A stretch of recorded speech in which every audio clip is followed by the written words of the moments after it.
ইসলামে দোয়াকে বলা হয় মুমিনের হাতিয়ার। হাদিসে বলা হয়েছে দোয়া ছাড়া আর কোনো কিছুই তাকদির বা ভাগ্য পরিবর্তন করতে পারে না। তবে পবিত্র কুরআনে এমন কিছু বিশেষ দোয়া ও আমলের কথা বলা হয়েছে যা নিয়মিত পালন করলে বিপদ আপদ দূর হয় এবং খারাপ ভাগ্যের পরিবর্তন ঘটে। এই দোয়া নিয়ে বিস্তারিত দেখুন ডেস্ক রিপোর্টে। ইসলামের দোয়াকে বলা হয় মুমিনের হাতিয়ার। হাদিসে বলা হয়েছে দোয়া ছাড়া আর কিছুই তাকদির বা ভাগ্য পরিবর্তন করতে পারে না। তবে পবিত্র কোরআনে এমন কিছু বিশেষ দোয়া ও আমলের কথা বলা হয়েছে যা নিয়মিত পালন করলে বিপদ আপদ দূর হয় এবং খারাপ ভাগ্যের পরিবর্তন ঘটে। ভাগ্য পরিবর্তনের অন্যতম চাবিকাঠি হলো বেশি বেশি তওবা ও ইস্তেগফার করা।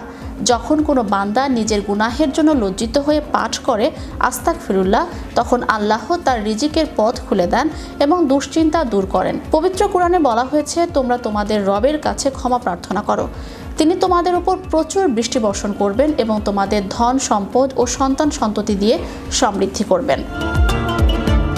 বিপদ মুক্তির আরেকটি বিশেষ দোয়া হলো দোয়া ইউনুস। যে কোনো কঠিন পরিস্থিতি বা ঘোর অন্ধকার সময় থেকে বেরিয়ে আসতে এই দোয়াটি অত্যন্ত কার্যকরী। দোয়াটি হলো লা ইলাহা ইল্লা আনতা সুবহানাকা ইন্নী কুনতু মিনাজ জালিমিন। এর অর্থ হলো, আপনি ছাড়া কোনো উপাস্য নেই, আপনি পবিত্র, নিশ্চয়ই আমি পাপিষ্ঠদের অন্তর্ভুক্ত।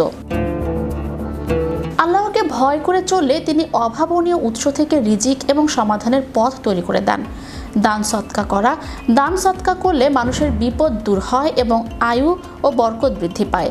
এটি ভাগ্যের অশুভ ছায়া দূর করতে সাহায্য করে। স্বজনের সাথে ভালো ব্যবহার করলে এবং তাদের হক আদায় করলে আল্লাহ হায়াত ও রিজিকের বরকত দান করেন। এমনকি শেষ রাতে আল্লাহর কাছে কান্নাকাটি করে দোয়া করলে আল্লাহ তা ফিরিয়ে দেন না। এটি ভাগ্য পরিবর্তনের এক মহা ঔষধ। ধৈর্য ও সুধারণা রাখা। মনে রাখবেন, আল্লাহ যা ফয়সালা করেন তার পেছনে কোনো না কোনো কল্যাণ নিহিত থাকে। সাময়িক কষ্ট দেখে একে খারাপ ভাগ্য মনে করে হতাশ হওয়া যাবে না, বরং আল্লাহর উপর পূর্ণ ভরসা রাখতে হবে। আল্লাহ বলেন, নিশ্চয়ই কষ্টের সাথেই স্বস্তি রয়েছে। Channel Europe news desk.